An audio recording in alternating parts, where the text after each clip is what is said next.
The flowers were still on the table when she came home. 200 white peonies in crystal vases, the kind of arrangement that took 4 florists 2 days to assemble, and would have looked, in a photograph, like the beginning of something. They weren't the beginning of anything. They were the end of it, or rather the evidence of the end.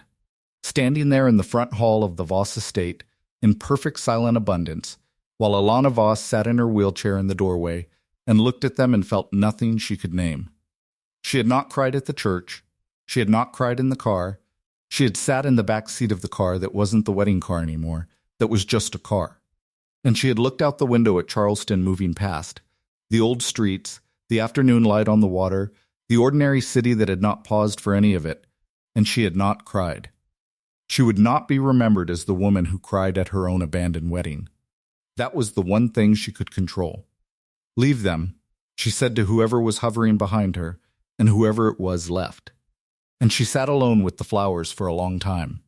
If this story is already asking you something, stay to the end and drop your city in the comments. I want to see how far it reaches. Thomas had said it at the altar, not quietly, not in a room with lawyers and mediation, not in the careful language of dissolution that people used when they wanted to be kind about a cruel thing. He had said it in front of 200 people on a Saturday in May, in the specific language of a man who had been carrying something for a long time and had finally decided he didn't want to carry it anymore. He had said, "I can't do this. I can't do this to myself." He had said it to her face. And then he had walked out. She had sat in the pew. She had transferred from her wheelchair to the front pew because she had wanted to stand at the altar, had practiced standing at the altar with her physical therapist for 3 weeks, had been planning to stand for that particular moment, and she had sat there while 200 people tried to figure out where to put their eyes. And she had looked at the space where he had been, and she had thought, well, that was what she thought. Just the one word. Well, it covered a great deal. The estate was 12 miles outside Charleston, on the kind of property that her grandfather had built from a single pharmaceutical distribution contract, and had spent 40 years expanding. It was the house she had grown up in, and the house she had run the company from since her father stepped down, or was moved aside, depending on who was telling the story, 3 years ago. Her name was Elena Voss, and she was 37 years old, and she had been in a wheelchair since she was 26, the result of a spinal injury from a fall at a company facility that no one had ever said was her fault, and no one had ever fully said wasn't. She had run Voss Meridian Pharma Supply for 4 years. She had doubled the company's distribution reach in those 4 years.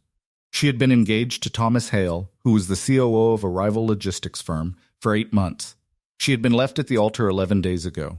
What she needed now was an assistant. She did not need an assistant the way most executives needed assistants. She needed someone capable of managing her calendar, her correspondence, her medication schedule, her physical therapy appointments, the perimeter of her daily life in the specific and demanding way that a life this structured required managing. The previous person in this role had left 2 months before the wedding, citing personal reasons that Elena had not pressed, because pressing would have required a conversation she didn't have room for. She had placed the listing. The listing had been specific and honest about the demands of the position.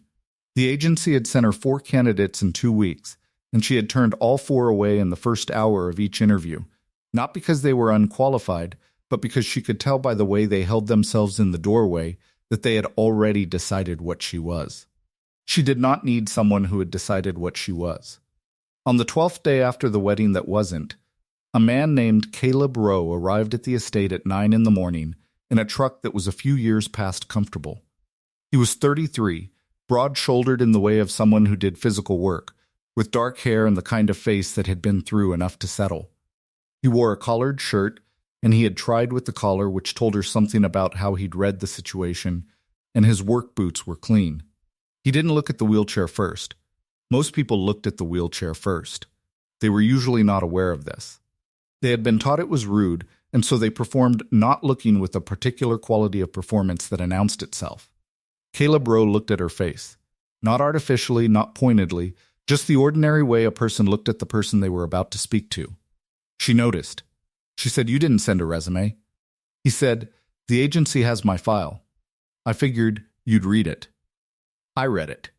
You managed logistics for a mid-sized freight company for 3 years.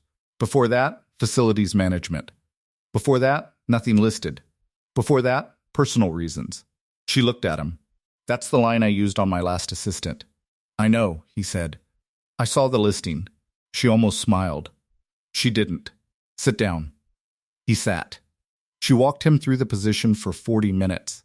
It was the same accounting she had given the 4 previous candidates, with the same precision and the same completeness. The calendar management across 3 time zones. The correspondence protocol. The medication schedule, which was not negotiable. The physical therapy appointment she had been canceling for 11 days and needed to resume. The board communications that were being handled by her deputy and that she needed to reclaim. The specific, accumulated, daily machinery of being Elena Voss. He listened without writing anything down. He asked 2 questions, both practical, both about specifics she had left vague. She answered both and he nodded, and didn't ask for elaboration. At the end of it, she said, "What do you understand about spinal cord injuries?" "Enough to do this job," he said. "Not enough to pretend I know what yours is. My injury is at T10. Incomplete. I have partial sensation and some motor function below the level. I use the chair for distance and for situations where I need to be stable. I transfer independently. I don't require physical assistance for daily tasks. Understood, I am not fragile. I want that clear before anything else. Okay, the last 4 people I interviewed looked at me like I might break if they said the wrong word. I need someone who doesn't do that." He looked at her with the level, unhurried attention he'd had since he sat down. "I have a 6-year-old, he said. She had surgery on her hip at 2 years old, and she was in a brace for 4 months, and she treated it like a minor inconvenience. I've stopped making assumptions about what people can and can't do." Elena looked at him for a long moment. "What happened to the 6-year-old's mother?" she said. "She died 2.5 years ago. Car accident. You raised her alone since then?" "Yes." She picked up the pen she had been holding throughout the interview. She set it down again. "The position pays well because it is demanding in ways that are not fully describable in advance. You will encounter things that will require discretion, judgment, and the willingness to be wrong in front of me and correct it. Can you do that?"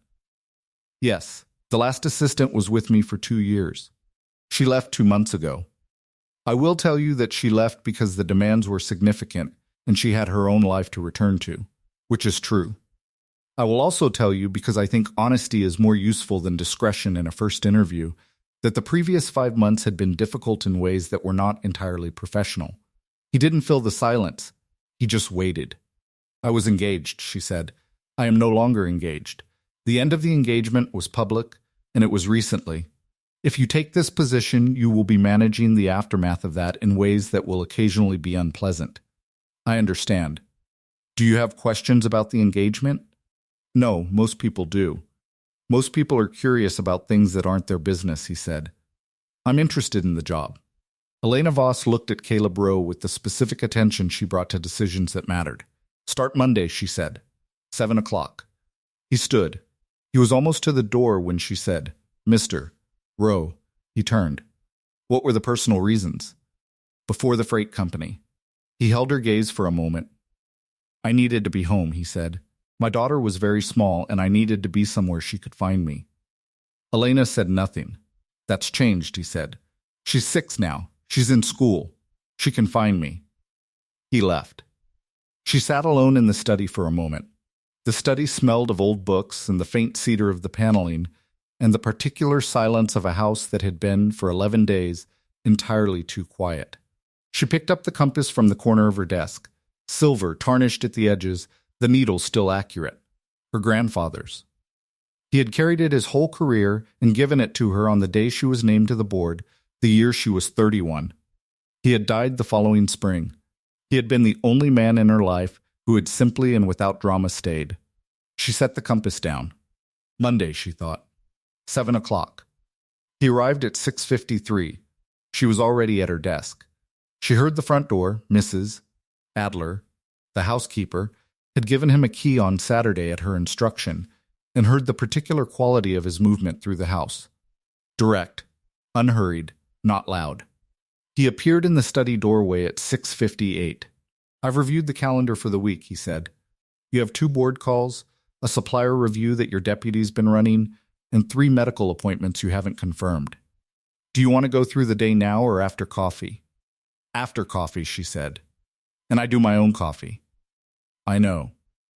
She looked at him. "You read my file. The agency had notes from your previous assistant. I read them. Most people, even people she hired, would have found a way to apologize for that, or soften it." He said it as a fact. "Fine," she said. "Sit, we'll go through the day." They went through the day. He had read everything he'd been given access to, the calendar, the correspondence files, the company structure, and he asked questions that told her he had not only read, but understood. He was not asking for information to fill gaps. He was asking for information to make better decisions. Those were different. By 10 o'clock, he had confirmed 2 board calls, restructured the supplier review to bring it back under her direct management, and sent 3 confirmation requests to medical offices in a format she approved on the second attempt. He had been wrong on the first attempt about the level of formality she used in those communications, and when she corrected him, he said, "Got it," and wrote 1 line, and did it correctly from then on. She noticed that he wrote things down in a small notebook rather than a phone. She didn't comment. At noon, Mrs. Adler brought lunch. Elena ate at her desk. Caleb ate at the smaller desk he'd set up in the adjacent room, near enough to be available and far enough to give the day its proper shape. On Wednesday, she had her first physical therapy appointment in 11 days. He drove her. This had not been discussed in the interview. Driving had been listed as a possible requirement, and she'd assumed he'd noted it. And when he pulled the car around at 9:45, she came out and transferred into the passenger seat without ceremony, and he folded the wheelchair and put it in the back without ceremony. And that was that. The physical therapy office was in Charleston proper, on a street she had driven down many times. She sat in the car during the last 2 blocks and felt the particular thing she had been feeling for 11 days when confronted with any public space. The awareness of being a person that people would be looking at, and looking at with the specific quality of people who had read about what happened at the church. Charleston was not a small city. It was not the kind of place where everyone knew everyone. But it was the kind of place where the right people knew the right things.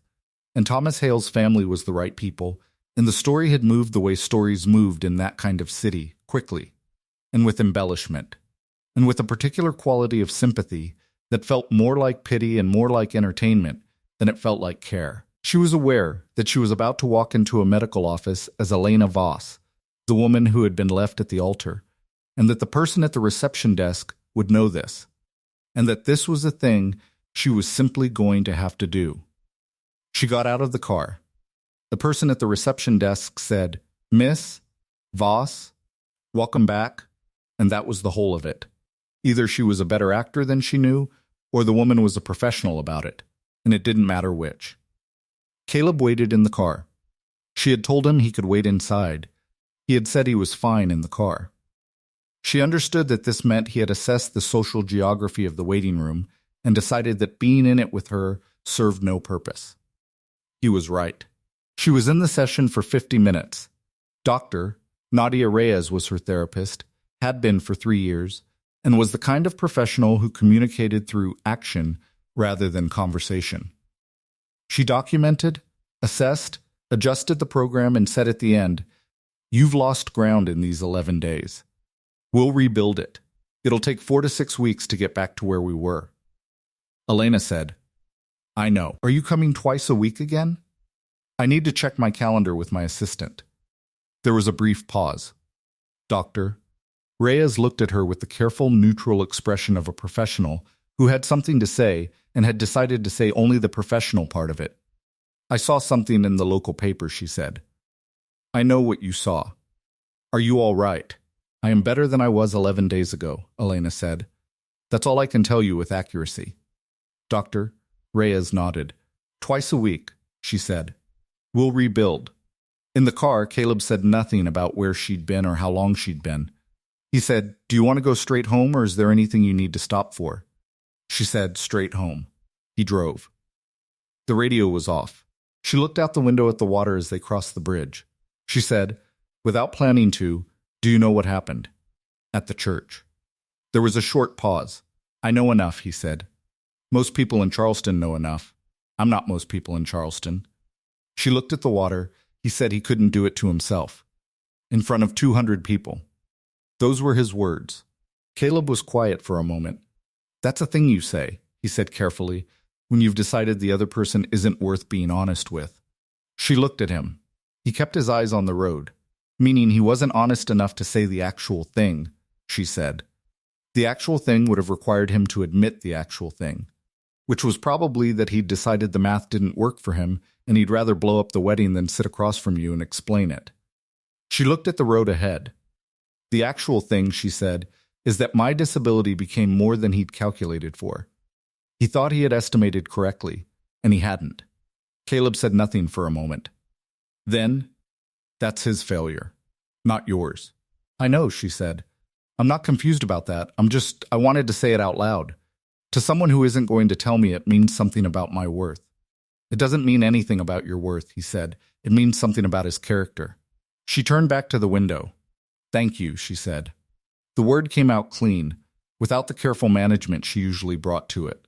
He said, "Do you want twice a week on Tuesdays and Thursdays?" She almost smiled. "Yes," she said, "Tuesdays and Thursdays." He scheduled them before she was back in the house. The second week settled into a pattern. She worked. He managed the conditions under which she worked, which was the whole of the job. He had a quality she hadn't seen in the previous candidates, the previous assistants. The quality of a person who understood the difference between presence and surveillance. He was present in the way a well-designed system was present. When she needed something, it was there, and when she didn't, it wasn't in her way. She noticed, in the second week, that he had made a habit of giving her the relevant information before she asked for it. Not everything, not the ambient data of a life that didn't require her attention, but the things that required a decision before she'd noticed the decision was pending. A board member had forwarded a letter to the company's communications address that was formally neutral and operationally significant.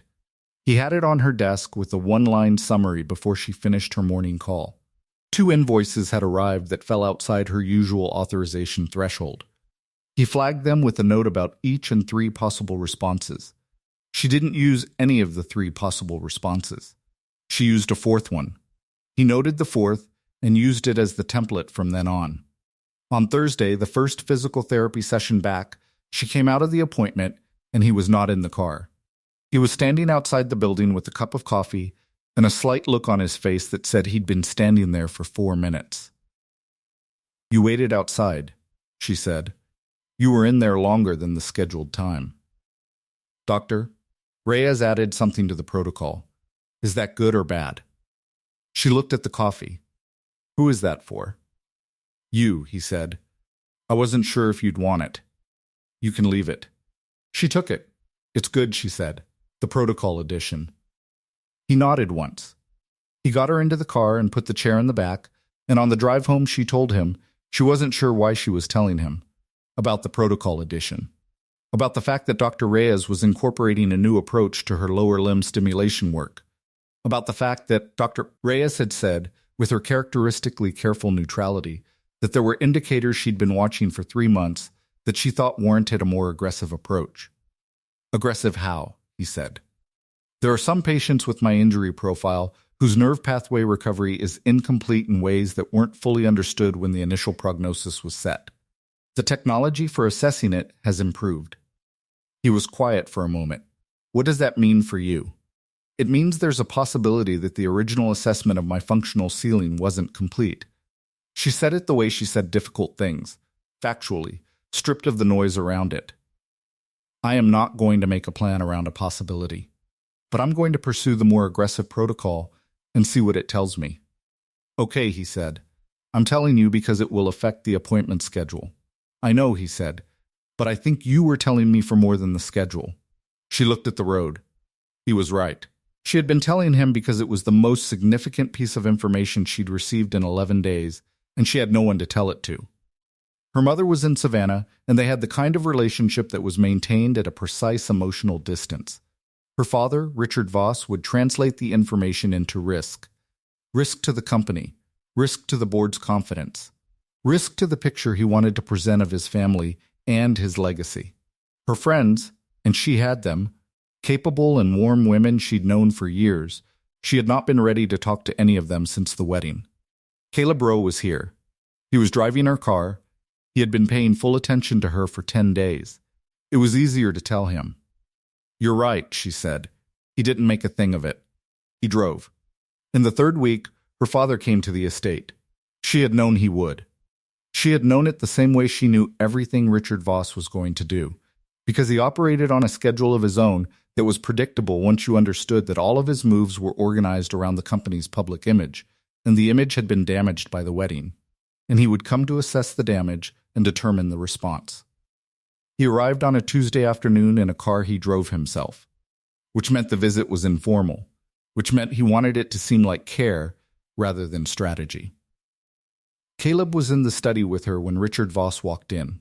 He stood when Richard entered, which was the right thing to do, and which Richard noted. "I didn't know you'd hired someone," Richard said to Elena. "I told you I was looking. You didn't say you'd found someone." She looked at her father. He was 68, silver-haired, the kind of handsome that had held because he had always taken care of himself, and he looked at Caleb with the expression of a man who was assessing something and had not decided yet what to do with the assessment. "Dad, this is Caleb Rowe. He manages my calendar and operations. Caleb, this is my father, Richard Voss." Caleb said, "Mr. Voss," and shook his hand. Richard said, "What's your background?" Elena said, "We don't need to do this right now. I'm asking out of interest." "You're asking because you want to know if he's appropriate," she said.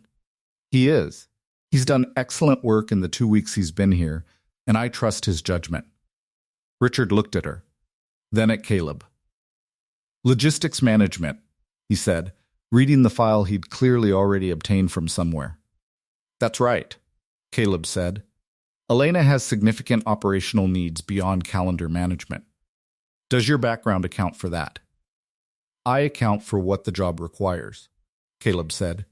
"Ms. Voss tells me if I've missed something. We adjust." Richard didn't find this satisfying.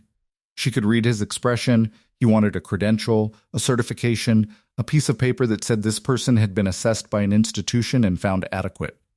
Caleb's answer was too confident and too simple. "I'd like to speak with my daughter privately," Richard said. Caleb looked at Elena. She gave him the small, slight nod that meant yes, not the one that meant "I'll manage." He said, "I'll be in the adjacent office," and left without making the exit notable. Richard watched him go. "He's not what I expected," Richard said. "What did you expect?" "Someone more." He sat across from her.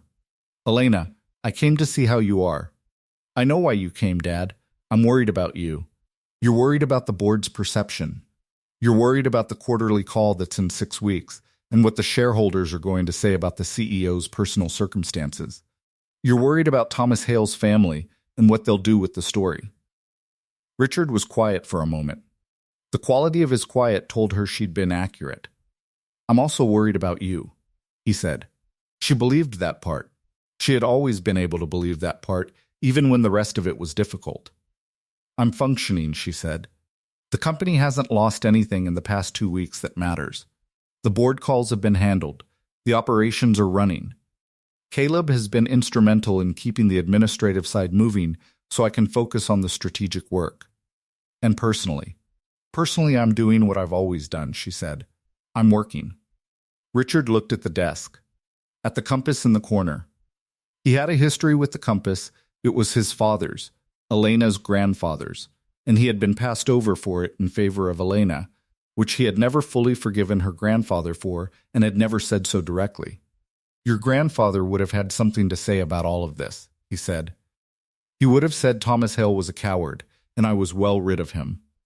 Something moved in Richard's expression, almost a smile. "Yes," he said. "That's exactly what he would have said." She looked at her father. She loved him with the specific love you felt for someone you could not wholly trust, the love that existed alongside the knowledge of a person's limitations. "I'm going to be all right," she said. "I need you to trust that. I've always trusted your professional judgment," he said. "I need you to trust the rest of it too." He looked at her. He nodded once, in the way of a man who was agreeing to something he wasn't fully committed to, but was choosing not to contest today. The quarterly call, he said, is 6 weeks away. I'll be ready. He left after 40 minutes. Caleb came back when the door closed. How was it? He said. Predictable, she said. My father loves me and is worried about what my life looks like to other people. In that order. It's been that order my whole life. That's a difficult order to be loved in. She looked at the compass. She picked it up. My grandfather gave me this, she said. He told me it always pointed true. He meant it literally and also not literally. She held it a moment.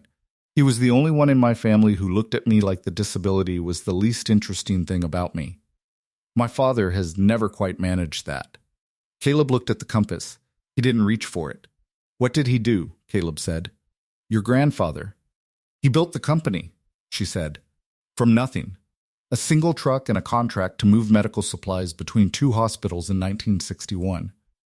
He said the most important thing he ever learned was that you don't wait for people to believe in what you're building. You build it until they can see it. She set the compass down. He died the spring after he gave it to me, she said. The year I turned 32. He was 87, and he was entirely himself until the last 2 weeks. That sounds like a good way to be, Caleb said. It was. She turned back to her screen. Let's get back to the supplier review. They got back to the supplier review. The 4th week brought Ren. It happened on a Wednesday, which was not a child care day. His daughter stayed with his mother on Tuesdays and Thursdays. And on Mondays, Elena's schedule was light enough that Caleb managed it partly remotely. Wednesday was a full day, and it should have been an ordinary full day. But at 8:40 in the morning, his phone rang, and she heard him in the adjacent office say, I'll be there in 15 minutes. And then he appeared in the study doorway. My daughter's school had a burst pipe, he said. They're sending kids home. My mother can't get to her until 11. Can I bring her here for 2 hours? I'll have her in the east sitting room and she won't be any. Bring her, Elena said. He looked at her. I'm not going to have a child sit at a school in a wet building because I have a strict no visitors policy, she said. Bring her. He was back in 35 minutes with a 6-year-old in a yellow raincoat who looked at the estate the way children looked at things that were very big. Not with awe, but with the practical attention of someone filing dimensions. Is it old? The girl asked. Parts of it, Elena said, from the doorway of the study, which she'd come to because she'd heard the car. The main house was built in 1902. The east wing is newer. Ren Rowe had her father's dark hair and brown eyes and the particular quality of stillness that children had when they were very busy thinking. She looked at Elena's wheelchair with the same calibrated attention she'd given the house, and then she looked at Elena's face. I'm Ren, she said. Elena, my dad talks about you, Ren said. Caleb said. Ren, not bad things, Ren said. He says you're difficult in the right way. Elena looked at Caleb. Caleb looked at the ceiling. Does he? She said. He says difficult in the right way means you know what you want, Ren said. He says most people don't. He's not wrong, Elena said. Would you like to see the east sitting room? She showed Ren to the east sitting room herself. It had large windows and a window seat and the particular quality of old light that came through south, facing glass in a house with deep eaves. Ren stood at the window and looked out at the garden. There are roses, she said. My grandmother planted them. They've been there since before I was born. Can I draw them? Can you draw? Ren looked at her with the expression of a 6-year-old who has been asked whether she can do the things she does more than anything. Yes, she said simply. Then draw them, Elena said. Caleb had appeared in the doorway. He had Ren's backpack, which he produced a drawing kit from, and he set it up at the window seat with the practiced ease of a person who had done this many times in many configurations. He caught Elena's eye across the room. He said, very quietly, thank you. She said, at the same volume, she's good at making herself at home. She comes by it honestly. Elena went back to her study. She was aware of the presence of the child in the house in the way that a house that has been too quiet for too long becomes aware of sound, not intrusively, but with the quality of attention that was not unpleasant. At 10:15, Ren appeared in the study doorway. She had the drawing kit in one hand. She looked at Elena with the same direct regard she had used since she arrived. Can I draw in here? She said. The window is better. The window in the study was in fact better, south-facing, morning light, the garden visible below. Elena had not invited her, and she had arrived anyway, which was a quality Elena generally found irritating and did not, in this case, find irritating. "The table by the window is clear," she said. "Don't move the compass." Wren looked at the compass on the corner of the desk with the interest of a child who had just been told not to touch something. "What is it?" she asked. "A compass. It tells you which direction you're facing. Why do you need to know which direction you're facing? So you don't get lost." Wren considered this. She went to the window table and set up her drawing kit with the same systematic efficiency her father had shown in the east sitting room. She drew for 20 minutes with the focused quiet of a child in the middle of something real.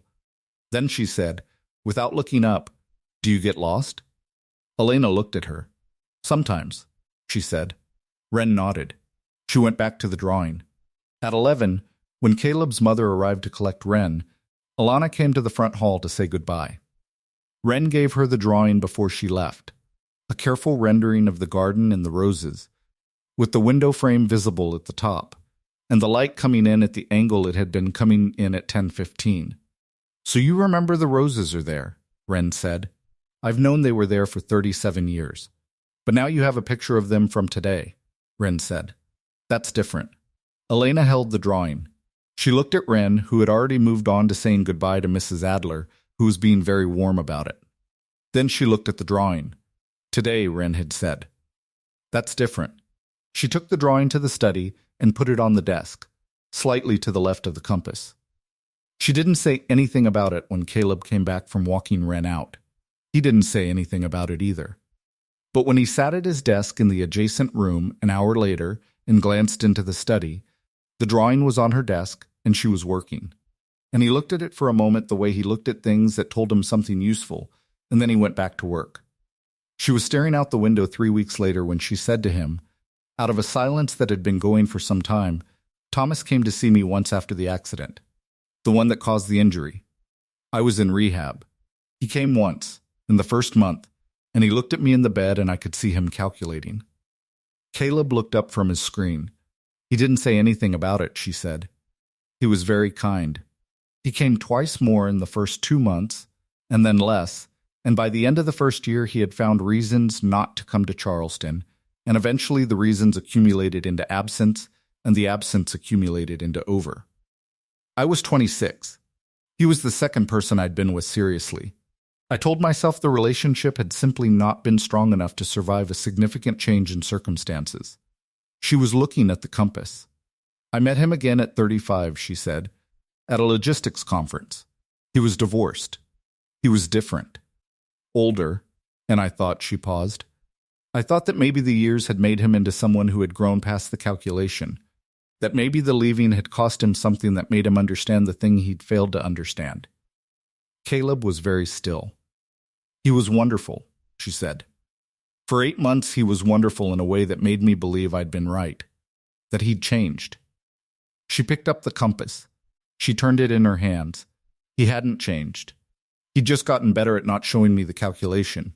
"Elena," he said, "I'm not looking for comfort," she said. "I'm telling you because you've spent 6 weeks managing the administrative aftermath of this, and I owe you the context. You don't owe me anything. I know I don't. I'm choosing to tell you." He looked at her.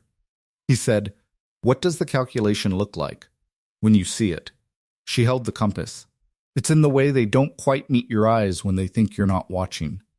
It's in the way they talk about the future without fully placing you in it. It's in the way they're kind about the wheelchair rather than indifferent to it. Really indifferent. The way someone is indifferent to a characteristic that doesn't factor into how they feel about you." She looked at him. "You're indifferent to it," she said. "I noticed in the first 5 minutes." He held her gaze. "Yes," he said. "That's unusual. It shouldn't be." "No," she said. "It shouldn't." They sat in the quality of silence that had a different weight than the silences before it. The compass turned slowly in her hands, the needle finding north, the way it always did. She set it down. "Back to work," she said. He went back to work. But something had been moved in that room. slightly and permanently, the way a piece of furniture moved when someone finally put it in the right place. And neither of them addressed it directly, because addressing it directly was not what either of them did with things that mattered. They let it settle. In the 5th week, the physical therapy showed something. Dr. Reyes did not announce it dramatically. She was not a dramatic person. She showed Elena the MG results on a screen and pointed to the readings in the lower left quadrant and said, "This group. 6 weeks ago, this was flat. Today it's showing activity." Elena looked at the screen. "What does that mean?" she said. "It means there is motor pathway signal in a muscle group that was not showing signal 6 weeks ago." Dr. Reyes set down the tablet. "I want to be honest with you about what this does and does not tell us. It tells us the pathway is present and responding to the protocol. It does not tell us what the ceiling is. I've seen this pattern lead to significant functional recovery, and I've seen it lead to incremental improvement that matters, but falls short of what patients hope for. What are you seeing in my profile? I'm seeing a responsive pathway with better integrity than the initial imaging suggested." She paused. "I'd like to bring in a colleague. Dr. Anita Pham. She specializes in incomplete psi recovery. She's at Musk. I think she should see your imaging." Elena looked at the screen, at the readings, at the small bright indication of something that had been declared absent for 11 years. "Set it up," she said. In the car, she told Caleb. She told him the way she'd been telling him things for 5 weeks, directly, without ceremony, because he was the person she had been telling things to. And this was a thing. He listened. He asked one question. "When is the appointment with Dr. Pham?" 2 weeks. "I'll move the board call." "Don't move the board call. Schedule them on different days. The only opening Dr. Reyes's office has to coordinate is the same Tuesday as the board call." She looked at him. "Move the board call," she said. He moved the board call. The 3rd week's second half brought a change in how she worked, and he noticed it before she said anything about it. She had started taking her morning coffee on the East Terrace. Not for long, 10 minutes, maybe 15, just standing at the terrace rail with the coffee in the garden below and the particular quality of early morning Charleston air, which was warm even in June and had the salt from the harbor in it even at a distance. He had started bringing the coffee to the terrace door rather than the study desk. She had not asked him to. He had observed the pattern and adjusted. She had looked at him the first time he appeared at the terrace door with the cup, and she had said nothing at all, which was how she accepted things she approved of, by receiving them without comment, and continuing to receive them each day after. He had also, in the 3rd week, noticed something about the compass. It moved. Not physically, it was always on the corner of her desk, always in the same position when she left the room. But during the day when she was working, she touched it.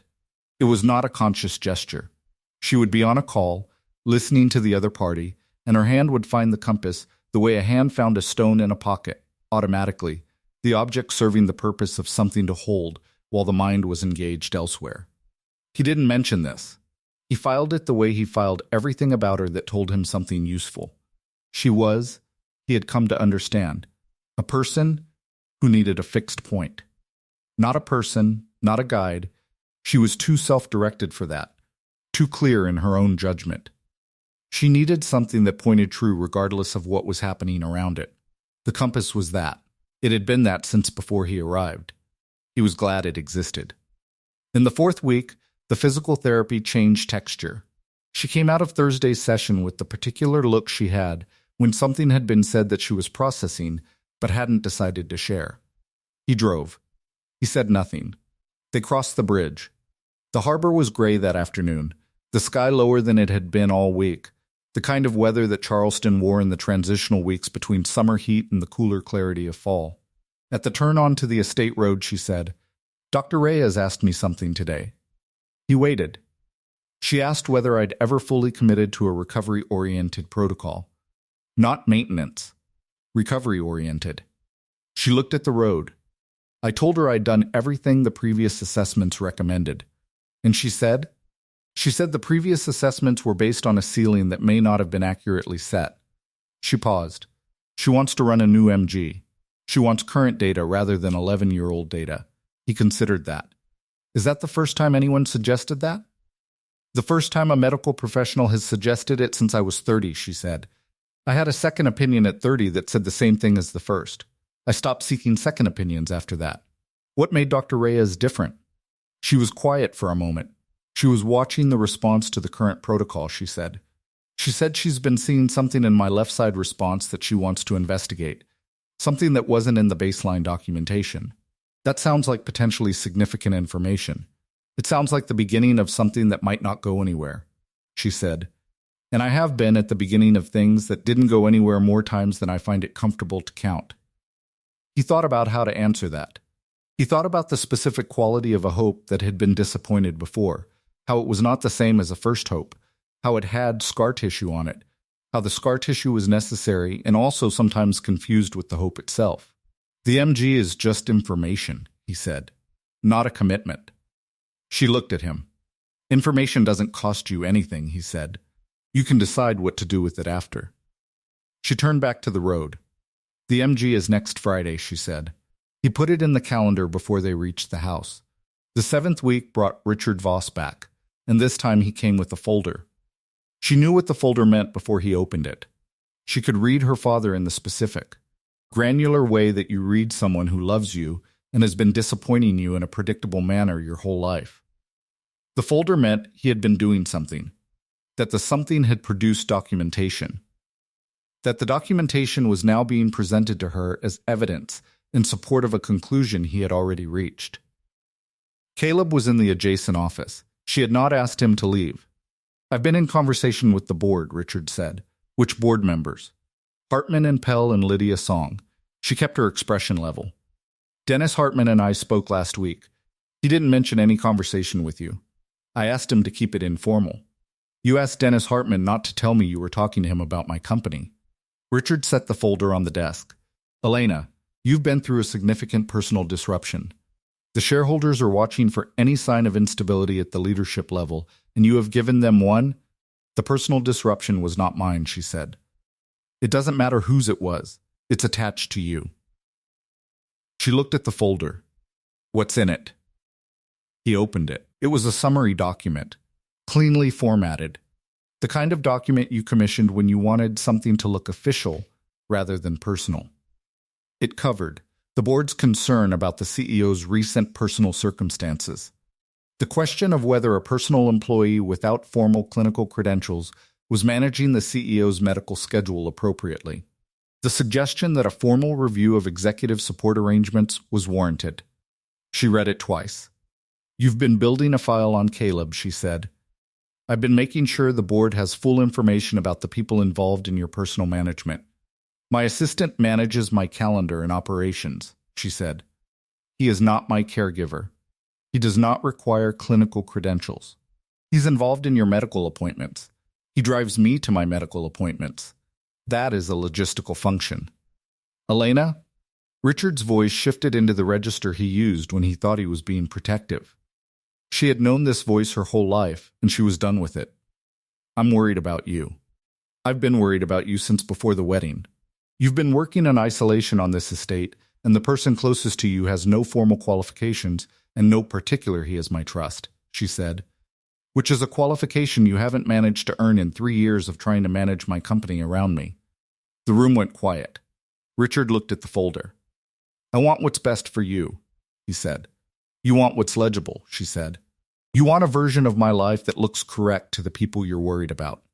You've wanted that since I was 26 and I first came home from rehab in the chair, and you've never stopped wanting it. And I have never once been able to give it to you, because my life is not organized around what looks correct. He was quiet. I am running this company, she said. I am running it well. The board calls are handled. The quarterly numbers are solid. The restructuring I began 2 years ago is moving forward on schedule. My personal circumstances are my personal circumstances, and they are not on the table for board review. The board has a fiduciary responsibility to the company's performance, not to my love life.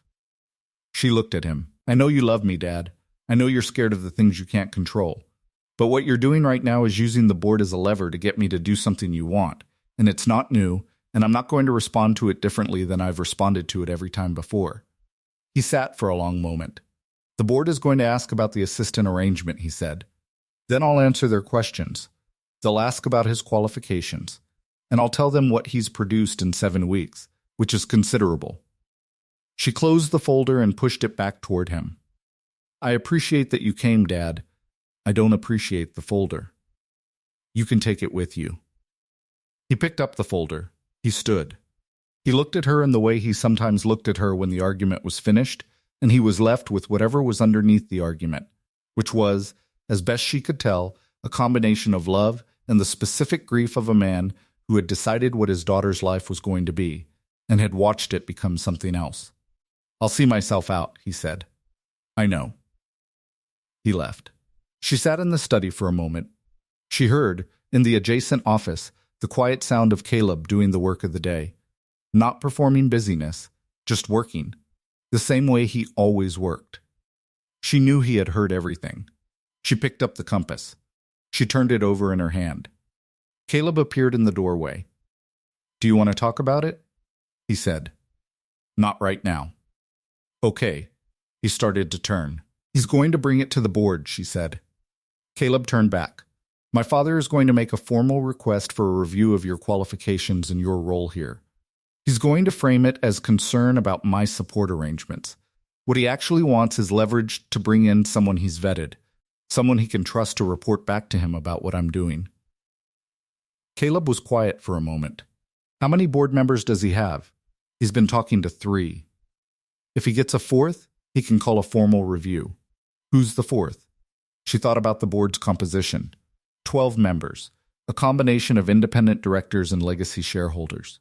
"Morton Vance," she said. "He's been deferential to my father since before I took over. If Richard approaches him directly, he'll agree. And if you get to Vance first." She looked at him. "What do you mean? If you reach out to Vance before your father does? Not about the review, about the Q3 performance, about the direction you're taking the fulfillment network." He paused. "Vance responds to numbers. Give him the numbers in a format that makes the company's trajectory look like what it is, before your father gets there to frame the narrative." She held the compass. She looked at him. He was right. It was not a complicated strategy. It was the move of someone who understood how information moved through a governance structure and how to get in front of it. "You've thought about this already," she said. "I've been watching your father since the first visit. The folder was predictable. You didn't tell me. I didn't have enough to tell you. Now I do." She set the compass down. She picked up the phone. "Get me Morton Vance's assistant," she said. "I want a call tomorrow morning."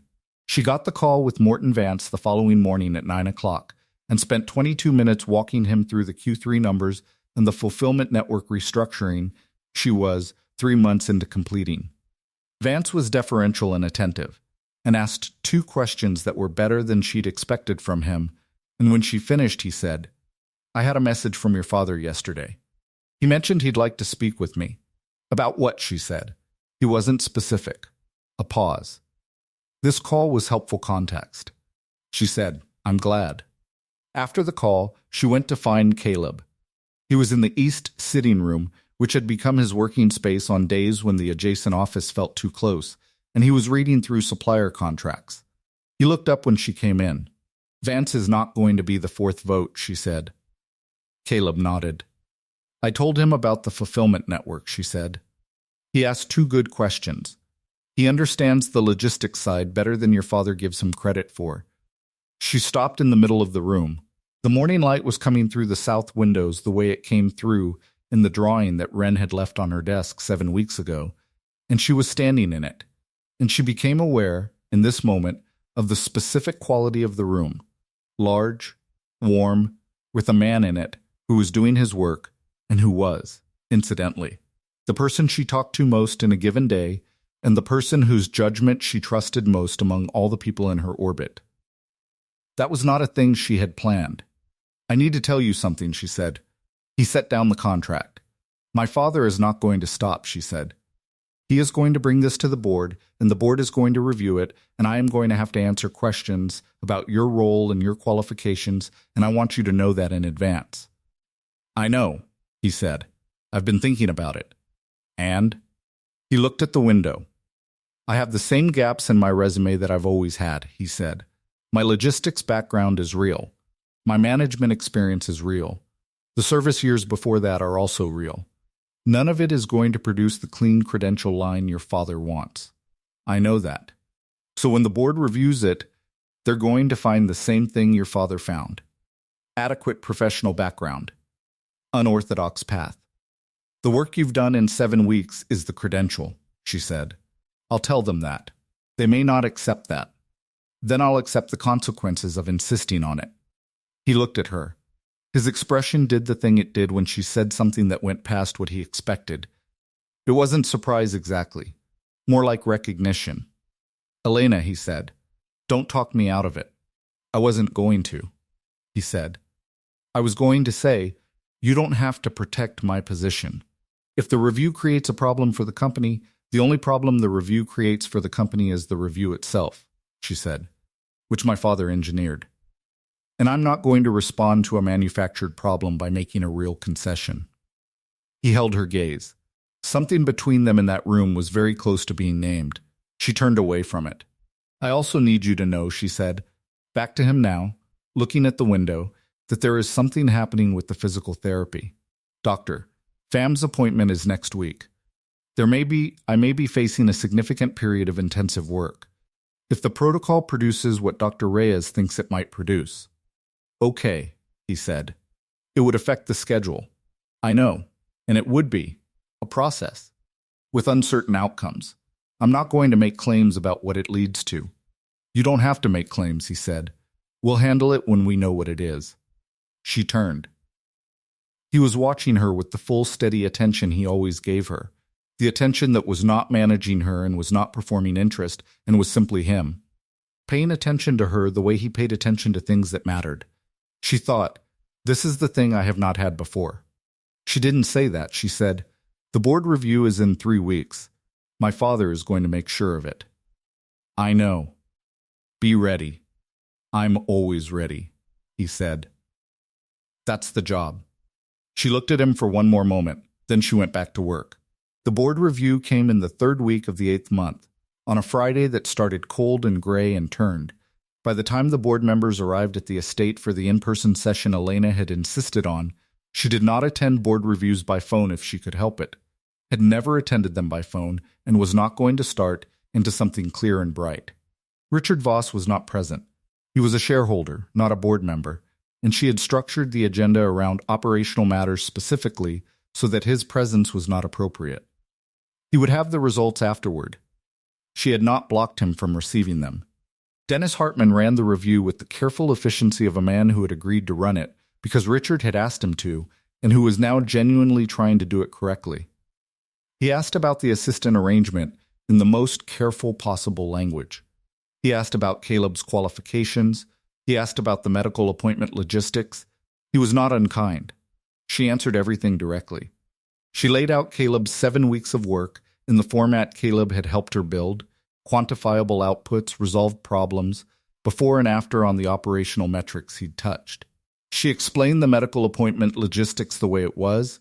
She required transportation because driving was not always practical, and Caleb provided that as part of his role. And this was not a clinical function. Dennis Hartman listened. He asked 2 follow-up questions. Lydia Song, who had been on the board for 4 years and was the sharpest mind in the room, asked 3 more, and one of them was about the fulfillment network restructuring, and Elena answered that one for 11 minutes, because the answer was good and the situation deserved it. Morton Vance said nothing that wasn't supportive. The review concluded at noon. Hartman said he would circulate a summary memo the following week.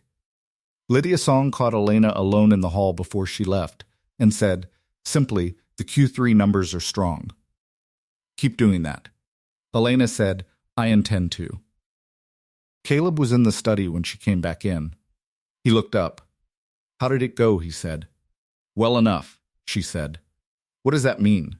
"It means Lydia Song told me the Q3 numbers were strong, and Morton Vance spent most of the lunch break asking about the fulfillment network expansion. She sat at her desk. She picked up the compass. It means my father is going to have to accept that he lost this one. He'll try again. Yes, but differently. When you lose from a strong position, you have to change the argument. Caleb was quiet for a moment. And you? I'm fine, she said. Elena, she looked at him. You've been managing this for 3 weeks, he said. The board, your father, the PT appointments, the FAM consultation. You've been managing all of it in the same register you manage everything. I'm asking how you actually are. She held the compass. She looked at him, and he was looking at her with the specific attention she had been the recipient of for 8 weeks, and that she had spent 8 weeks deciding she didn't need to name. But she was tired, and the board review was finished, and her father had tried to remove the one person in her life who was genuinely, consistently, straightforwardly on her side, and she was tired of naming nothing.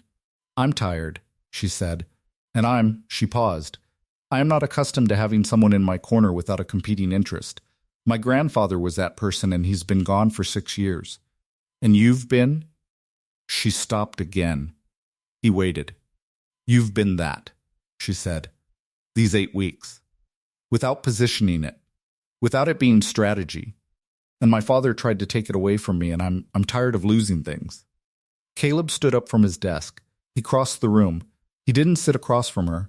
He sat beside her, in the chair he used when they were reviewing documents together, which put him at the same level, looking at the same direction. He didn't say anything about what she'd said. He didn't make it into a conversation. He just sat there. After a moment, she said, "Thank you. I'm not going anywhere," he said. The week after the board review, Caleb went to see his mother. He didn't tell Elena this. It was a Saturday, his day off. She had insisted on a formal day off from the first week, had said she would not be the employer who eliminated rest from someone's week. And he drove to his mother's house in North Charleston and sat at the kitchen table while Wren drew at the counter and his mother made coffee, and looked at him in the way she looked at him when she was waiting for him to say the thing he was circling. "What is it?" she said. He said, "I'm building something with her." His mother set down the coffee. She said, "Building what?" "A venture. A separate company. She identified a gap in the rural healthcare logistics market, and we've been developing the model for 2 months." "That's not what you're talking about." He looked at his coffee. "No," he said. "It's not." His mother said, "Caleb, I know. She's your employer." "I know." "She just came out of..." "I know." He looked up. "I'm not doing anything about it. I'm just telling you because you were going to ask eventually, and I wanted to answer before you asked." His mother looked at him for a long moment.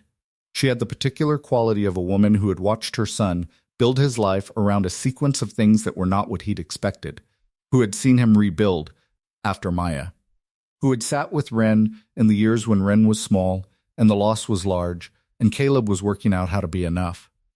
She said, "Does she know?" "I think so," he said. "She doesn't say what she thinks directly.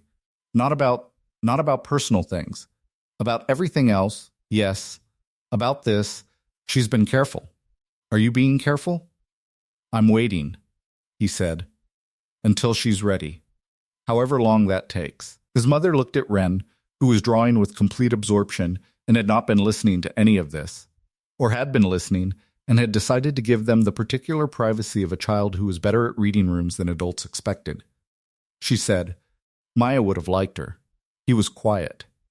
"The way you describe her," she said, "clear, doesn't manage things she could just say directly.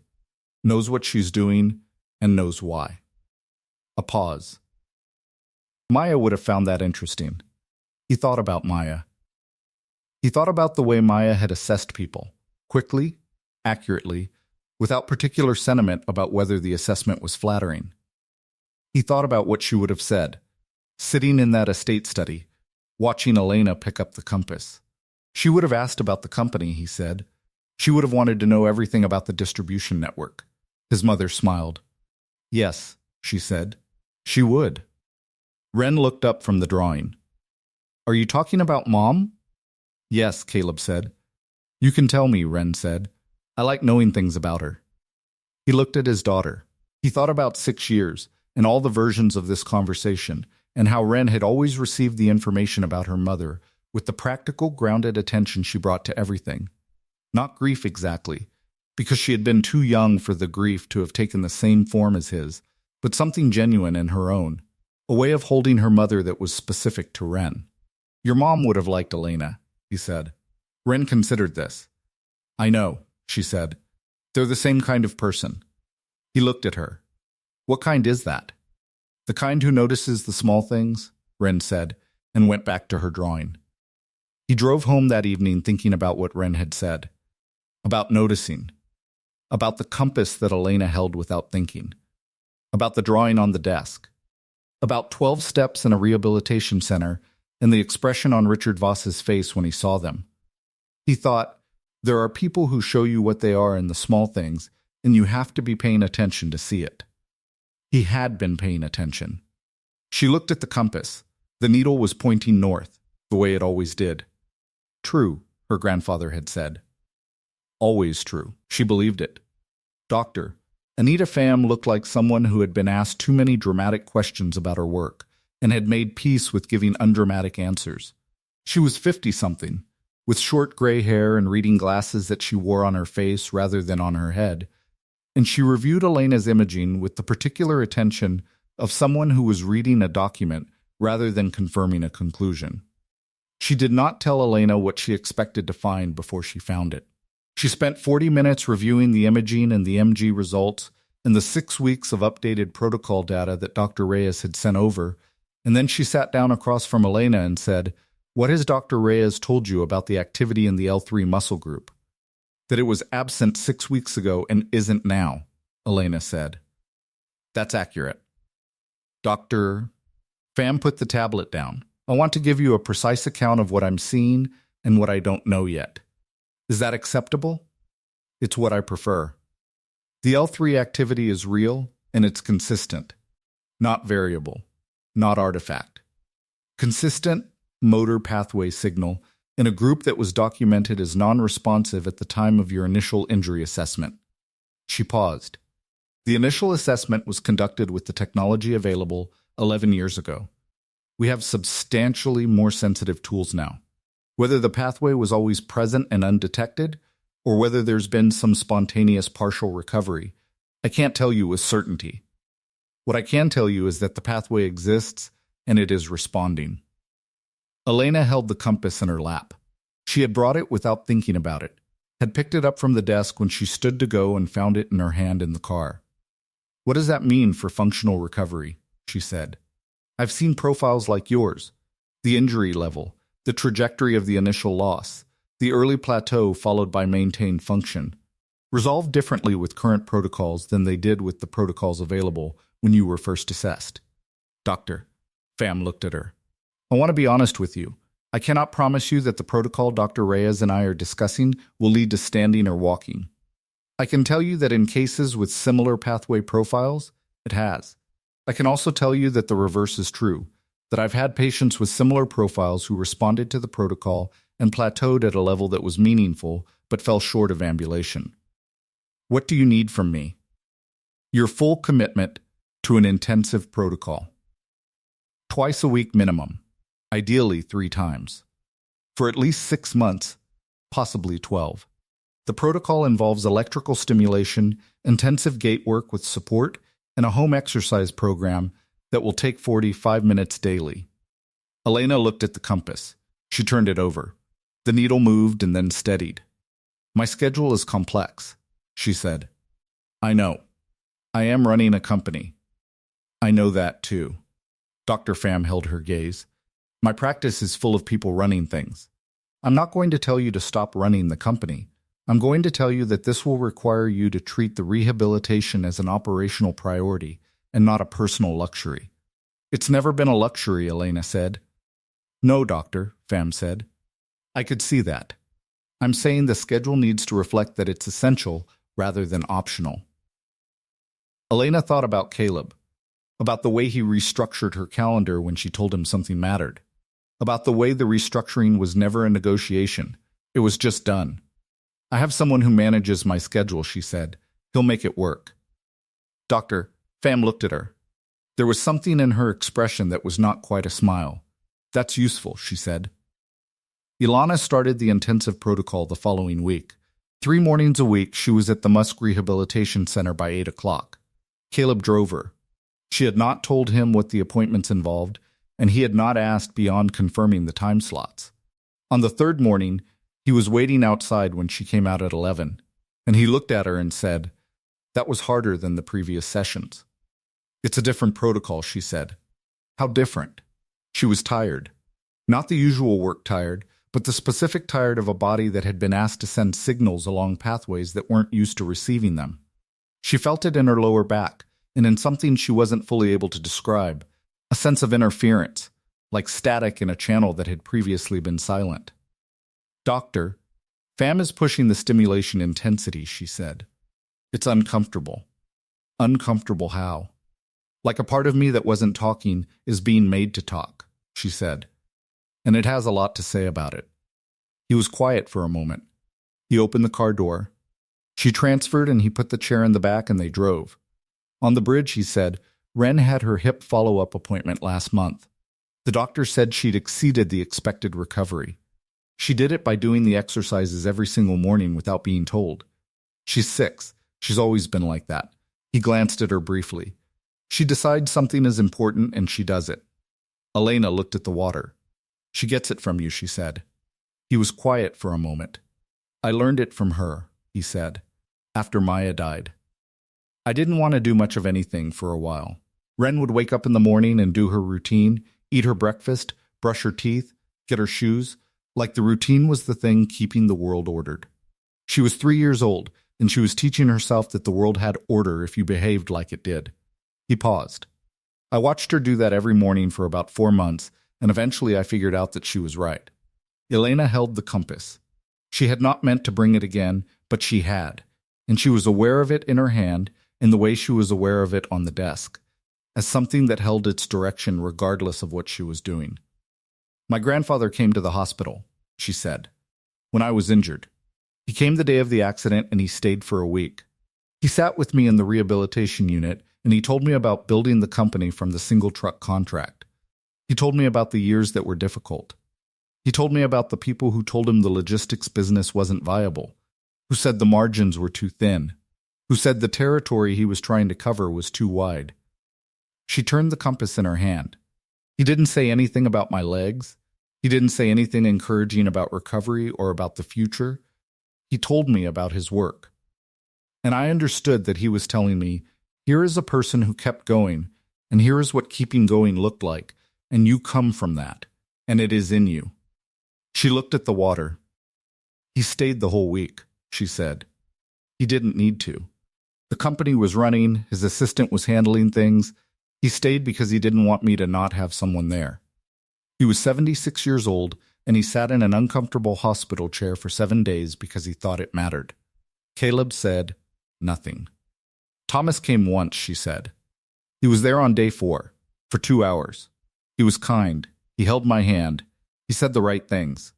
And I didn't know until years later that I could tell, even then, that there was a quality to his presence that was managed, like he was performing something."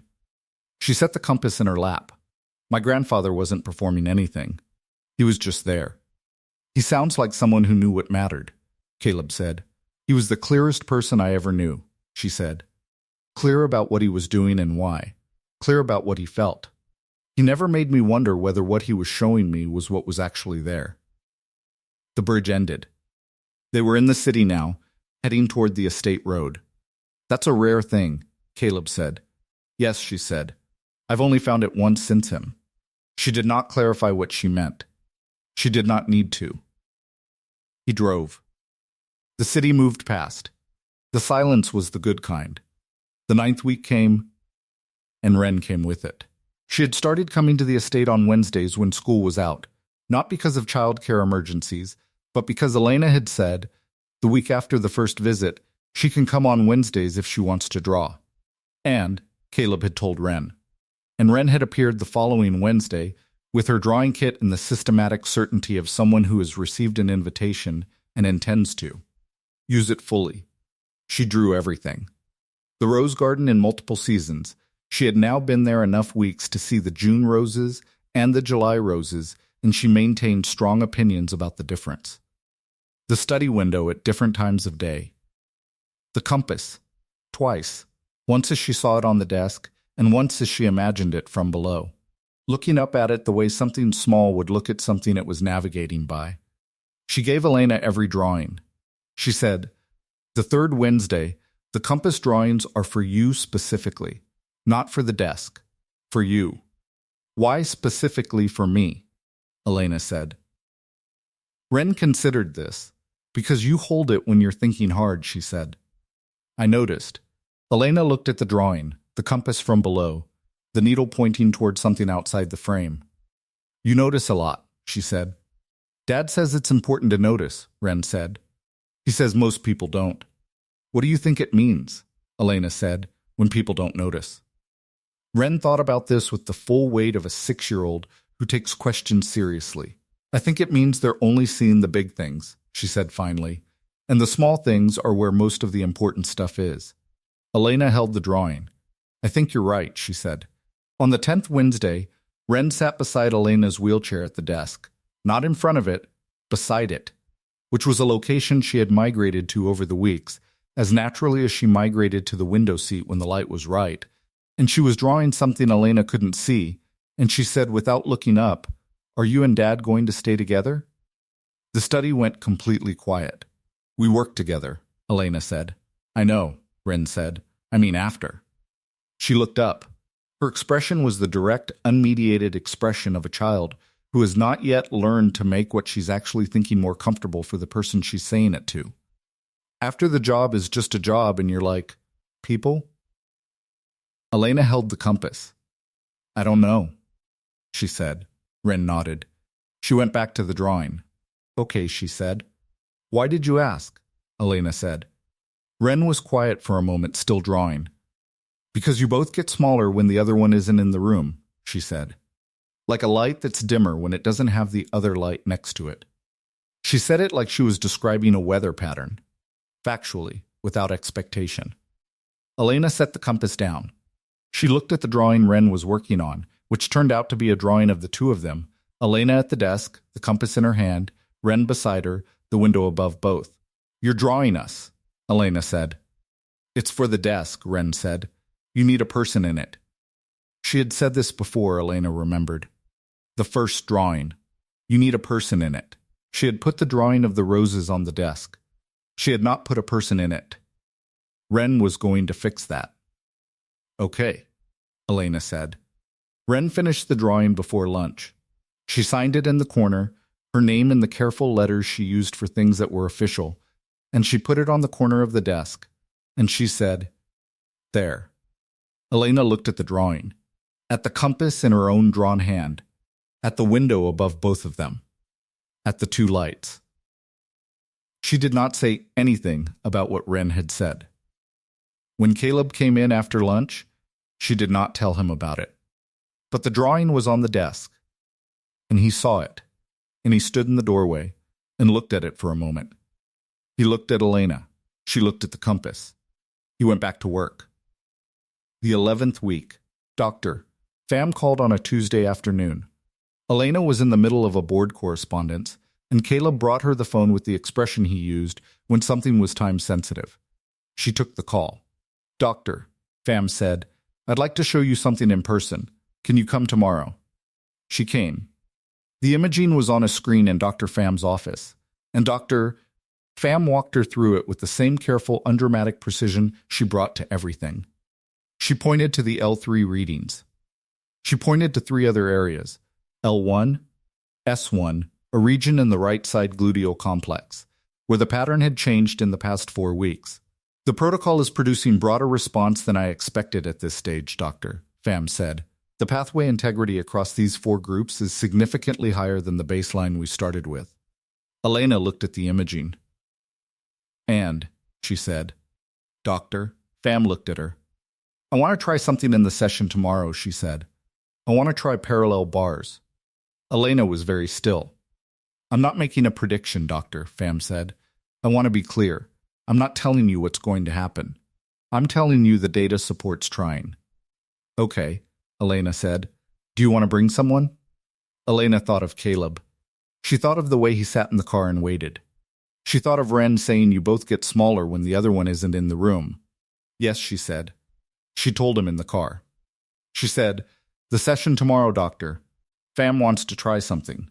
She'd like me to bring someone. He was at a light. He looked at her.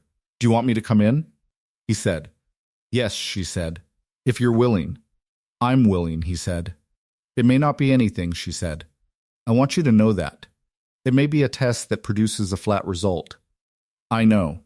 And if it isn't a flat result, I don't know what it will be. I don't know what to expect. I know, he said again. I'll be there. The light changed. He drove.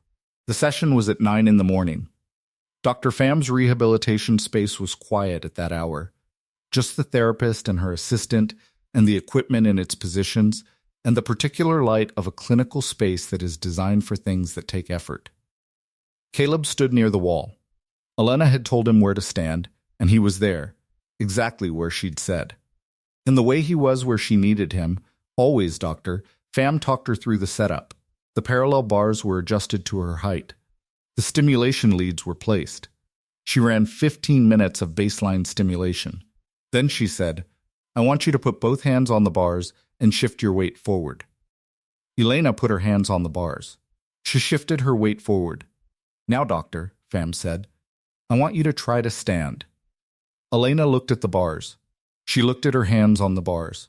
She looked at Caleb, who was across the room, who was looking at her with the full, steady, unperforming attention he always gave her.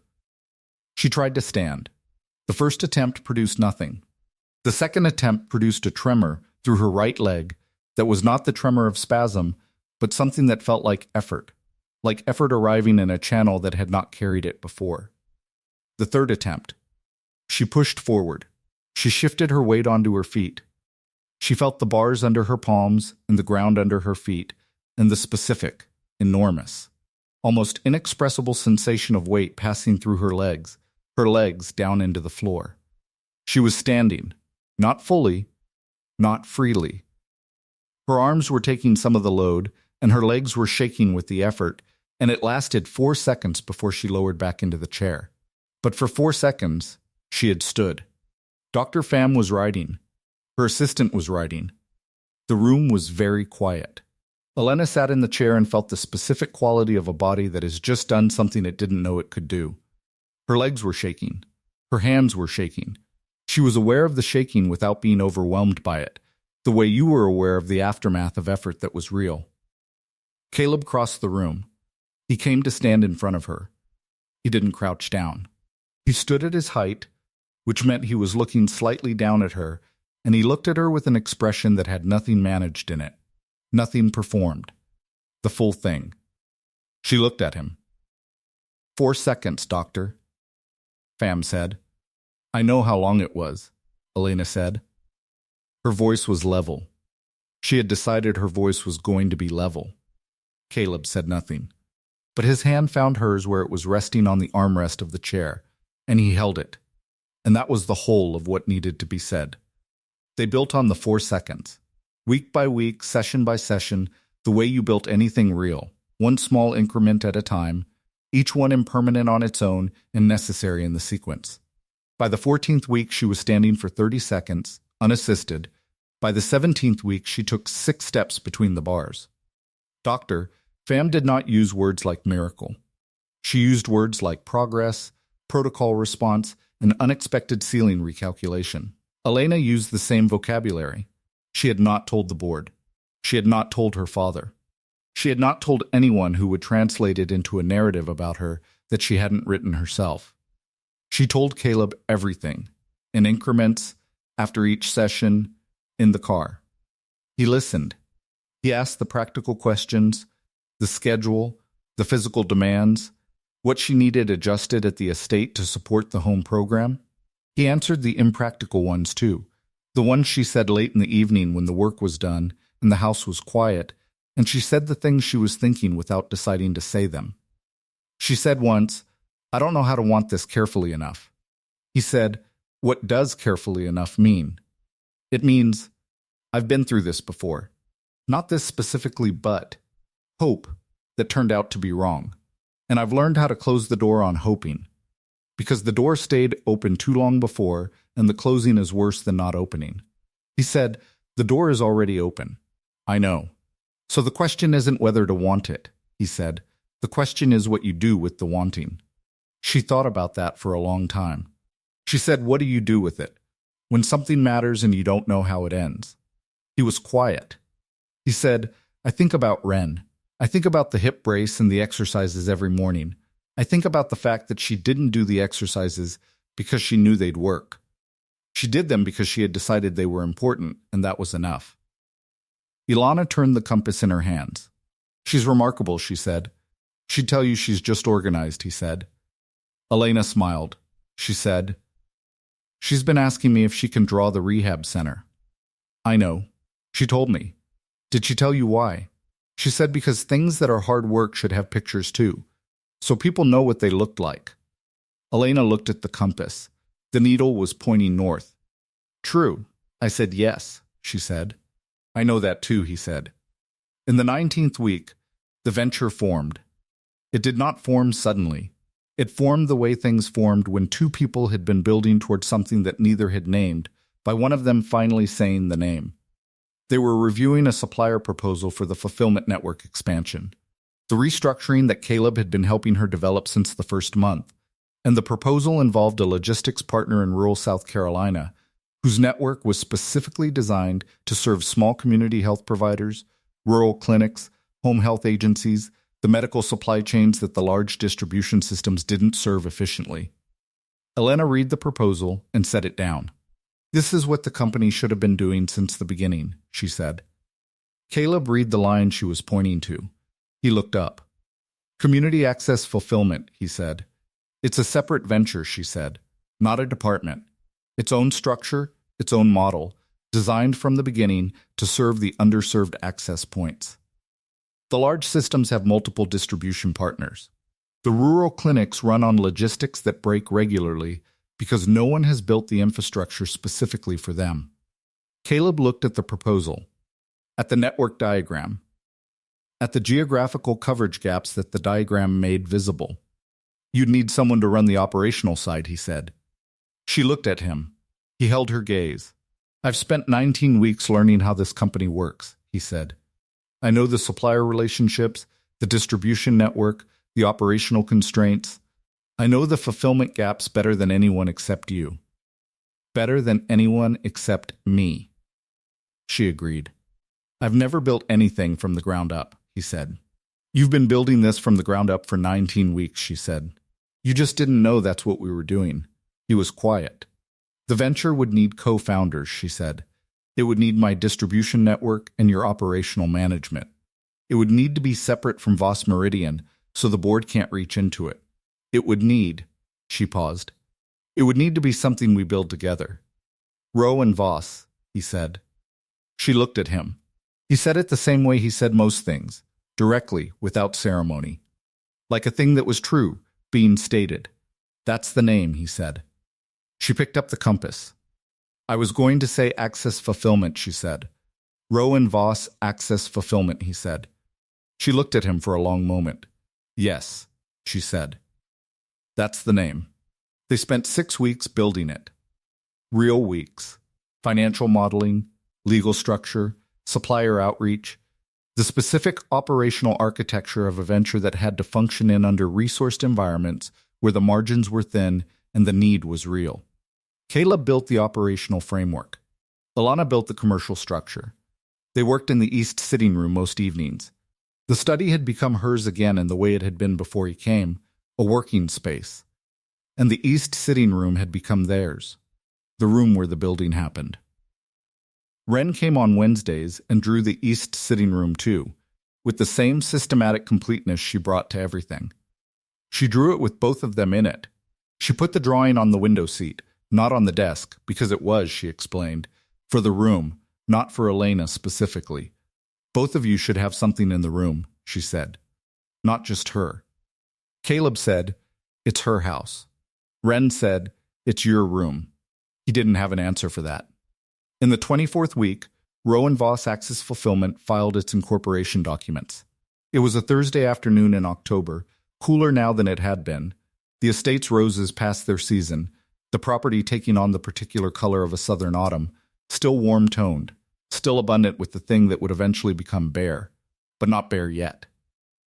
Elena signed the documents at her desk. She pushed them across to Caleb, who was sitting in the chair beside her desk, the chair he used when they were reviewing things together. He looked at the documents for a moment. He signed. She picked up the compass.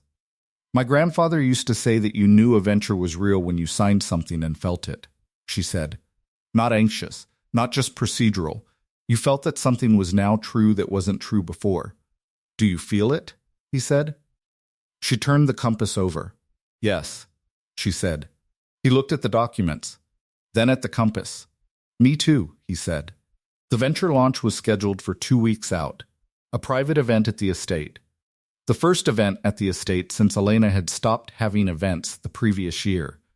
That would include the supplier partners, 2 health system contacts, and the community clinic network representatives who were going to be the first clients. Elena told the board about the venture the week before the launch. She told them in a format that left no room for the interpretation that it was anything other than a strategic expansion. She told them about the market gap, about the operational model, about the financial projections. She told them that Caleb Rowe, who had been her executive assistant for 24 weeks and who had been instrumental in the company's operational recovery during that period, was the co-founder of the new venture. Dennis Hartman asked about the governance structure. She said it was an independent entity with its own board. He asked if she had considered the optics of a CEO launching a venture with a personal employee. She said, "Caleb Rowe is not a personal employee. He's been managing the operational recovery of this company for 6 months. The venture is a direct extension of the work we have been doing. I have considered the optics. The optics are that the CEO of Voss Meridian has identified a significant market opportunity and launched a properly structured venture to pursue it. I'm comfortable with those optics." Morton Vance said the Q3 numbers were better than the previous 2 years.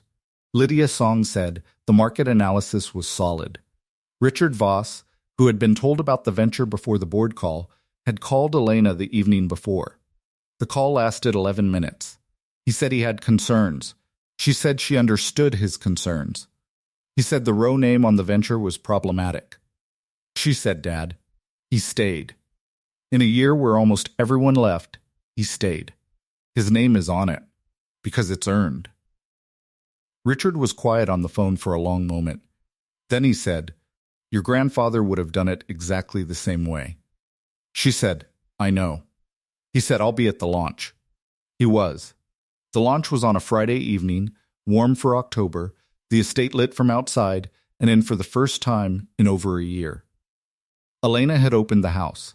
The gate was open, the drive was lined with cars, and the south terrace where her grandmother had planted the roses was being used as additional event space, strung with lights that turned the bare canes into something deliberate.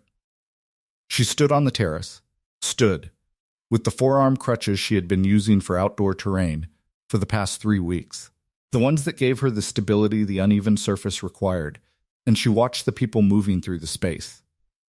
The clinic directors, the hospital system contacts, the supplier representatives who had been the first to sign on to the new model, the board members who had come, her father, Ren, who had come because Elena had told Caleb to bring her, who was currently standing near the rose canes with her drawing kit, documenting the event in her meticulous way.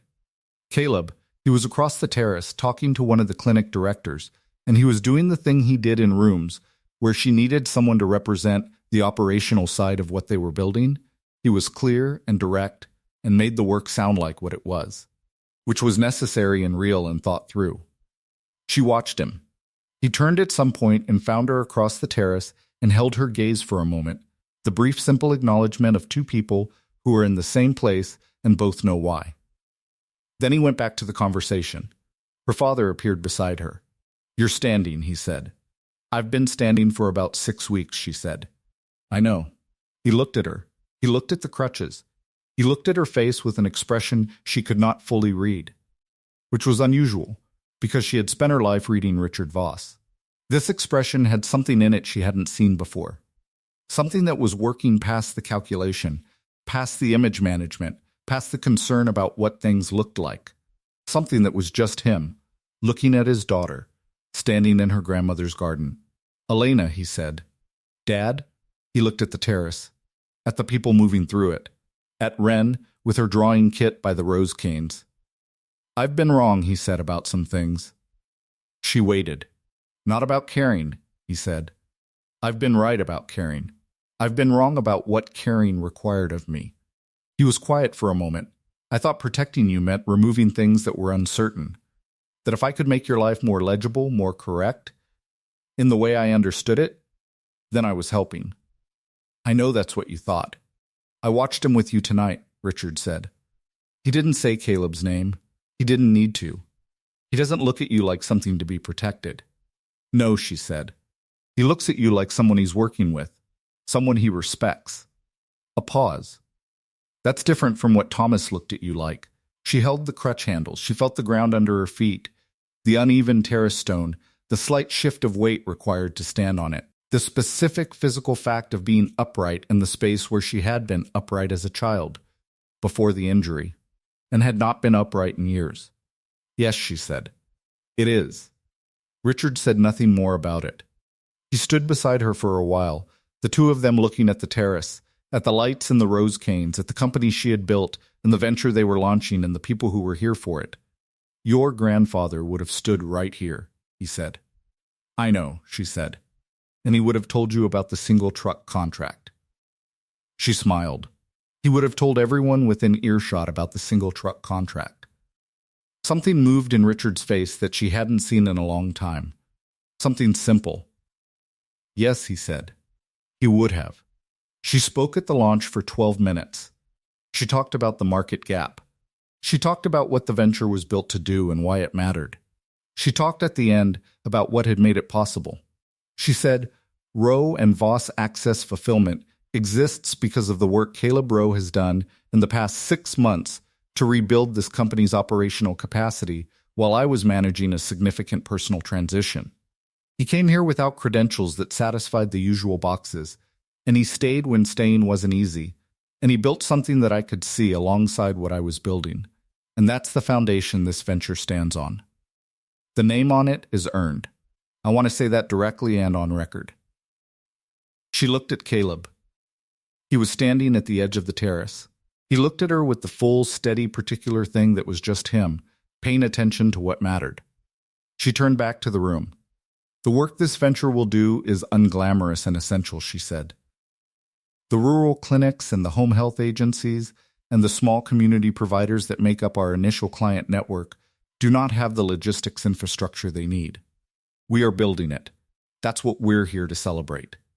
Afterward, when most of the guests had gone and the terrace was quieting and Wren was showing Mrs. Adler a drawing she'd made of the lights and the rose canes, Caleb came to stand beside Elena. She was looking at the garden. He stood beside her the way he stood beside her now. Close, not performatively close. Just the way two people stood when they had been in the same space long enough that the space between them had found its natural size. "The clinic director from Beaufort wants to be the first client," he said. "I know. She told me. She's going to be a difficult account. I know that too. She wants weekly updates on every shipment and she has opinions about the invoicing system. She'll be worth it." "Yes," Elena said. "The difficult ones usually are." She looked at the garden, at the rose canes with the lights wound through them, at the terrace she had stood on as a child and not stood on in 11 years, until 6 weeks ago, until the parallel bars and Dr. Pham's precise, undramatic language. In the morning she had stood for 4 seconds and felt the ground. She held the compass. She had brought it to the launch, had been holding it in her jacket pocket since before the guests arrived. "I want to tell you something," she said. Caleb turned slightly toward her. "When the man I was going to marry left me at the altar," she said, "the thing I thought was, well, just that word. And I have been thinking about it for 24 weeks, why that was the word. Why not grief or rage or the more expected response? And I think it was because I had been watching the calculation for so long and I had been hoping I was wrong about seeing it, and when he left, what I felt was not surprise. What I felt was the particular exhaustion of having been right about a thing you didn't want to be right about. She paused. And then you came, she said. On a Tuesday morning in a truck with rust on the passenger door, without a resume, and you looked at my face first. He was very still. I want to be honest with you, she said, the way my grandfather was honest, the way the compass is honest. She held it. The needle pointed north. I don't know how to do this simply. I have spent a long time not doing it simply. But I know that the most important thing in the past 24 weeks, more than the board review or the venture or the sessions with Dr. Pham, has been you. And I'm telling you because you told me once, in a car, that Thomas left instead of being honest. And I am not going to be that kind of person. He looked at her. His expression was the full, unmanaged thing. The thing that was just him. I know, he said. You know what I'm saying. I've known for a while, he said. And you didn't say anything. You weren't ready, he said. And I wasn't going to push. She looked at him. You just waited, she said. That's the job, he said. Not just the job. He paused. He wasn't usually the one looking for words, and she watched him find them with the same patience he always had. The job of being the person next to someone. You wait until they're ready to be found. She stood on the terrace with the compass in her hand and the lights in the rose canes in the cool October air and looked at Caleb Rowe, who had shown up without a resume and stayed. I'm ready, she said. He reached out and took her hand. Not the crutch hand. The compass hand. He held it, careful not to disturb the thing she was holding, just his hand around hers. She held the compass. The needle pointed north. True, her grandfather had said. Always true. There is a version of this story that would begin, a disabled woman was abandoned at the altar, and a kind man came along and showed her what she was worth. That version is wrong in ways that matter. Elena Voss knew what she was worth. She had known since she was 26 years old and came home from rehabilitation in a wheelchair to find that the world had divided itself into people who saw her disability first and people who didn't, and she had built an empire in the gap between those two categories. She did not need to be shown her value. She needed to stop accepting people who couldn't see it clearly. That is a different thing. Thomas Hale saw her value, saw it in the specific, calculated way of someone who had run the numbers and found them sufficient. He had returned to her at 35, not because he had changed, but because the numbers still worked from his vantage point. And she had wanted to believe that the numbers had been replaced by something that wasn't numbers, because she was tired, and because she was 35, and because wanting is not weakness even when it leads you wrong. It did not lead her permanently wrong. It led her to a Tuesday morning in May with 200 people watching and her grandfather's compass in a jacket pocket she hadn't thought to carry it in, because she had expected to be standing at an altar and instead was sitting in a pew watching the space where a man used to be. Well, she thought, just the one word, and it covered everything. What happened next was ordinary in the way all real things are ordinary. A man came through a gate. He had a truck with rust on it and a 6-year-old at home and gaps in his resume that corresponded exactly to the years he had spent learning, in contexts he hadn't chosen, how to pay attention to what mattered. He sat across from her and looked at her face first. He listened to 40 minutes of job requirements without writing anything down. He said the job required presence, not tactics, and he was right. He showed up every morning after that. He showed up when her father was building a case against him. He showed up when the board was reviewing his qualifications. He showed up on Tuesday and Thursday mornings when she came out of physical therapy that was harder than anything she'd done in years, and he had coffee, and he asked the one question that mattered, and he drove home without filling the silence when the silence was the right thing. He waited until she was ready to be found. That is the whole of what this story is about. Not the standing, though the standing was real. 4 seconds, and then 30, and then 6 steps, and then the terrace in October with the crutch handles in her hands, and the ground under her feet in the garden where her grandmother's roses grew. Not the venture, though the venture was real, and it was built from something that had earned the name. Not even the compass, though the compass pointed true. This story is about the specific, difficult, irreplaceable fact of someone who sees you clearly and stays. Ilana Voss had been seen incompletely for 11 years. She had been seen through the lens of the wheelchair, and through the lens of her grandfather's empire, and through the lens of what men calculated when they looked at a woman who was powerful and disabled and determined. She had been seen as an opportunity, twice, and as a liability, once, and as a project, more times than she counted. She had been seen by her father through the lens of what he feared for her, which was a kind of love, and also a kind of not seen. Her grandfather had seen her, and then he was gone. And then a man came through the gate with no formal credentials and a 6-year-old daughter who thought the important things lived in the small details, and he saw her the way people were rarely seen, in full, without adjustment, without the calculation that lived just behind the eyes when someone was working out what you cost and what you were worth. He looked at her face first. He is still looking. The compass sits on the desk in the study. It has always sat on the desk in the study, since the day Elena's grandfather pressed it into her hands and said, "It always points true." What he meant was that some things did not waver, and that the ones that did not waver were the ones worth building around. The compass has accumulated company over the past months. A drawing of roses from a day in June. 2 drawings of the compass itself, one from above and one from below. A drawing of a study with 2 people in it, signed in the corner with a small rabbit. A drawing of an October terrace with lights in the rose canes and a crowd of people, and, in the center of it, a woman standing. Wren drew it that night. She gave it to Elena the following Wednesday. She said, "For the desk. So you remember that you stood." Elena put it on the desk. She is standing now. Not always, not everywhere, not in the way that erases the chair, or erases the 11 years, or erases any of the true things about the life she built without being able to stand.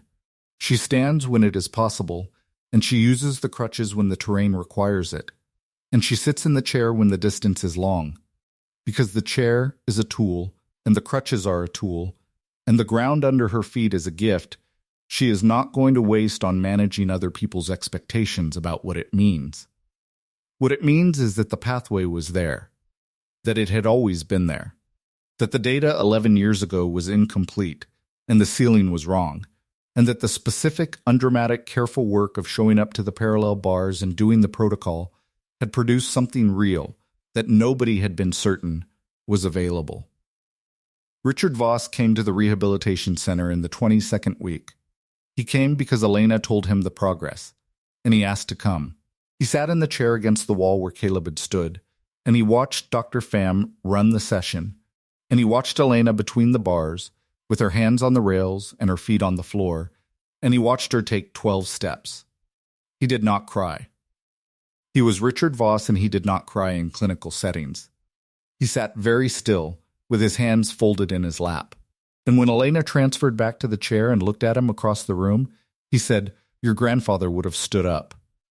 "He would have made a scene," Elena said. "He would have told Dr. Pham it was the best thing he'd ever seen. He would have told everyone in the building." Richard unfolded his hands. He put them on his knees. He said, "I'm sorry, Elena, for the folder, for the board." She looked at him for a moment. "I know," she said. "I know why you did it. I know it doesn't excuse it," she said. "And I also know you were scared. I've been watching you be scared of the wrong things my whole life, and I know that's what it looks like from inside." She held her own hands in her lap. "I need you to stop being scared of what my life looks like and start being interested in what it is." He looked at her. "Can you do that?" she said. He was quiet for a long time. "I can try," he said. She believed him, not because he was certain, but because he was trying, and trying was where it started. She had learned that, in the parallel bars. You did not begin with certainty. You began with the bars under your hands, and the effort and the willingness to fall and try again. The venture launched in October. By January, it had 2 clinic networks and a home health agency client and a supplier agreement that gave it distribution access to 4 rural counties in the South Carolina Lowcountry where the medical supply chain had been, by any honest assessment, running on logistics that broke regularly and hurt people when it broke.